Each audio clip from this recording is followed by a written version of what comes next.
guys? Welcome to another video. Today we're reviewing Scream, or Scream 5, or Scream 22, whatever you want to call it. This film came out on Friday and was directed by Matt Bettinelli-Olpin and Tyler Gillett, the directors of Ready or Not, and it stars Melissa Barrera and Jenna Ortega. Now before we start, don't forget that like button, subscribe, and post notification bell so you can know for every video. Let's just start. Let's start talking about the good. Another disclaimer, there are spoilers in this video. This is not a full-on spoiler review. It kind of is a spoiler review, I guess. Just know there are spoilers, so go and watch Scream and then come back and watch this review. So let's just start with talking about the good. So most of the actors and actors in this film are fantastic. There are a couple of them that I did not feel were up to par, but most of them were fantastic. The opening sequence with Tara and Ghostface is very, very unique. She is the first person to ever survive an attack by Ghostface. Well, the first attack by Ghostface. And it fits perfectly with the overall dark tone of the film because that opening sequence is dark.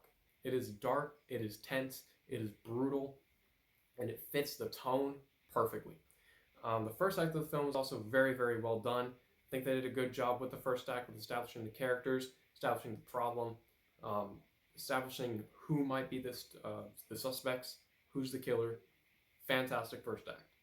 The cinematography, which of course includes the shots, the camera angles, the lighting, fantastic. Very, very good cinematography. Very, very well done. It looks like a good horror film. It looks terrifying. It looks creepy. And it looks similar to Ready or Not. And I love the way that Ready or Not looked in terms of cinematography. It had that dark, gritty tone to it. And this film does the same. Most of the new characters are fun and entertaining. The standouts for me were Sam and Tara Carpenter, Richie, Amber, Chad, Mindy, Wes, and Vince. They were all fantastic in this film. The legacy characters, of course, Sidney, Dewey, and Gale, phenomenal. I enjoyed every single one of those characters in this film. And they're used very well in the film. They're not in the entire film, but the new characters make up for it. Dewey is the best character in the entire Scream franchise. He's always been my favorite character, and he is easily the best character in this entire film. He has some emotional sequences, and David Arquette carries the entire film. Well, I guess he doesn't carry because most of them are good, but he is the standout in this film. David Arquette's phenomenal in the film. He has many emotional sequences, like I stated earlier, and I feel like only David Arquette, obviously, who's playing Dewey, could do sequences like that because he makes it his own, and he's phenomenal in the film. Ghostface, he looks fantastic. He or she looks fantastic. Some sequences, he or she looks different, but in a good way. The technology with the voice changer in the costume instead of being handheld, fantastic, great idea. Roger L. Jackson, once again, phenomenal as the voice of Ghostface. And he has some really, really great lines in this film, and I have to give credit to the script.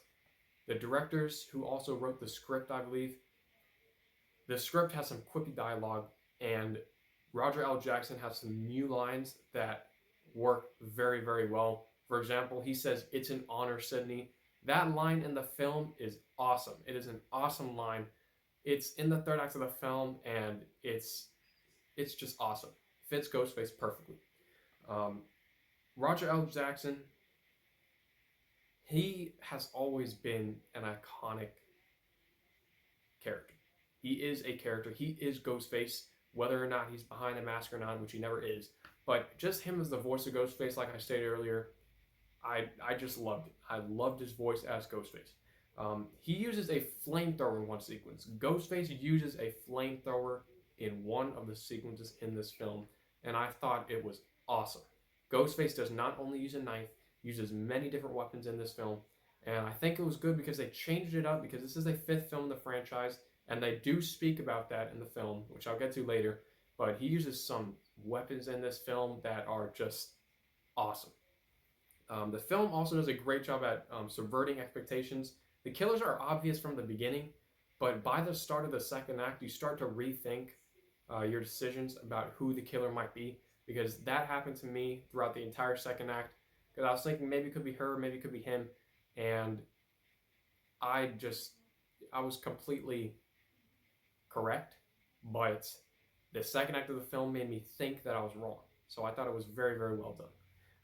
Vince, who plays Kyle Gallner, he is a great, I would say, Billy Loomis red herring type of character because he does have that feel of that Billy Loomis feel and look to him. But he is a red herring in this film. He looks like he could be a killer, but he's not. And I think they did a good job with that sequence and his character. There are so many tense sequences in this film, and they're handled very, very well. The entire hospital sequence, that sequence alone is one of the most tense sequences in the entire franchise.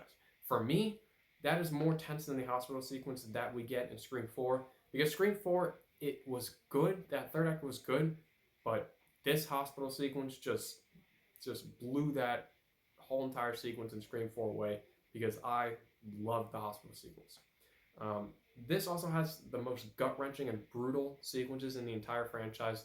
Sheriff Judy, her death sequence in this film is one of the most brutal sequences in the franchise. It was hard to watch because at the end of the day, I liked Judy Hicks as a character.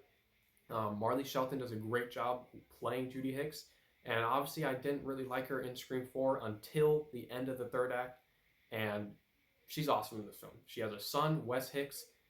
He's awesome. He is an awesome character, and I think they use him very, very well in this film. There are also many meta sequences in this film. They usually talk about requels and elevated horror like The Babadook, The Witch, and Hereditary. And I think it works for this film because A24, that elevated horror, those types of films are my favorite types of films in terms of substance because they make you think. The Witch, Hereditary, they make you think about what's going on in the film. And it's just creepy, disturbing, weird. That's why I love A24 films, and they speak about those films in this in Scream, and I think it fits perfectly. There are also many emotional sequences in this film. Sheriff Judy, her death sequence in the second act, very, very emotional. Once again, like I stated, I liked her character. But Dewey, once again, like I said, Dewey is my favorite character in the entire franchise. His death sequence meant a lot to me in this film because it is easily the most emotional sequence of this film. His death sequence is the peak of the third act of the film, or I would say second act of the film, and it's easily one of the most emotional sequences in the entire franchise. If you thought Scream 2, where he gets stabbed, is emotional, although he survives, but of course, when they were watching the film in 1997, they didn't know that. So that if I saw the film in 1997 and I was a huge Scream fan like I am now, Dewey getting stabbed in Scream 2 would have been one of the most emotional sequence in the entire franchise for me. But this, when you know he's dead, he gets stabbed. I think he gets stabbed in the face, and it was very, very emotional, especially if you feel connected to the character. Dewey, fantastic. David Arquette brings his all to Dewey. He is easily the best that he's ever been as Dewey Riley in the entire franchise. This is, I would say, Dewey's film. The cameos. Billy Loomis and Mindy Meeks, or Martha Meeks, have cameos in this film.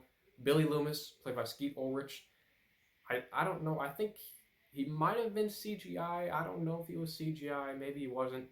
But I don't think he was because he looks older in this film. Skeet Ulrich, he's awesome.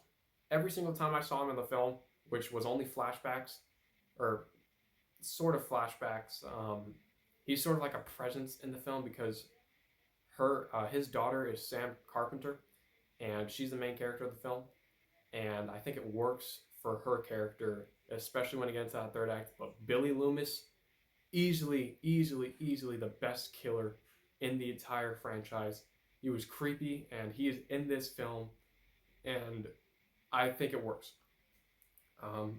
The third act of the film. The third act of the film takes place in Stu Macher's house. It was great returning to Stu Macher's house. That was the main point in the third act of the film of the original Scream. And I think it works because it ties it all the way back to the original Scream, brings it full circle with the final battle once again taking place in Stu Macher's house where everything goes down, and it is awesome. The kill reveal. Now, the kill reveals of Richie and Amber, they were sort of predictable, but like I said, it subverted your expectations where you thought it was someone else. Richie, he looked like a killer. Jack Quaid, who is Dennis Quaid's son, and he's really, really, really good in this film. He just looks like a killer in the film. He looks like he is the killer. He looks like a second Billy Loomis other than Kyle Gallner. He looked creepy. And Amber, she also looks creepy in this film. They both look like they're killers. But somehow I thought they weren't going to be killers and they were going to subvert your expectations, but they were killers. And I found it to be very, very, very satisfying. Richie and Amber are just as psychotic as Billy and Stu. Billy and Stu will always be the best villains and best killers of the entire franchise, but Amber and Richie, they're psychotic. They're very, very scary in the way that they act in this film, especially Richie. And I think it works very, very well for this film. There are also many great crowd-pleasing moments in the final battle with Sidney, Gale, Tara, and Sam versus Richie and Amber. Many crowd-pleasing moments, especially with Sidney and Gale. It's awesome. The third act of the film, especially that final battle, was fantastic. The score by Brian Tyler, it was a great score. It was very, very good. I didn't think it was as good as Marco Beltrami's score in the previous Scream films, but he is a perfect replacement for Marco Beltrami in terms of the score. And the ending sequence. Now, the ending sequence I thought was great. It was a great ending, and I think it worked for the overall film, and it concludes the film very, very well. That's all the good that I have. Now let's move on to the bad. So there is some mediocre acting, but I would say only from this character played by Sonia Ben-Ammar. I didn't think she was very good in the film. She plays, I don't even know her name. She plays the girl with the dyed hair. I didn't think she was all that good in the film. She was easily the worst character in the film. I didn't care about her at all. I didn't care whether she lived or died. So she was one of the low points of the film. That's about it. Scream 5, Scream 22, whatever you want to call it, is a fantastic sequel. I highly recommend it. It's definitely one of the best of the series, and I'm going to give Scream 5 or Scream 2022 an A-. Thank you for watching. Don't forget to hit that like button, subscribe, and post notification bell so you can know if I have a video. I'm Peter. Thank you for watching.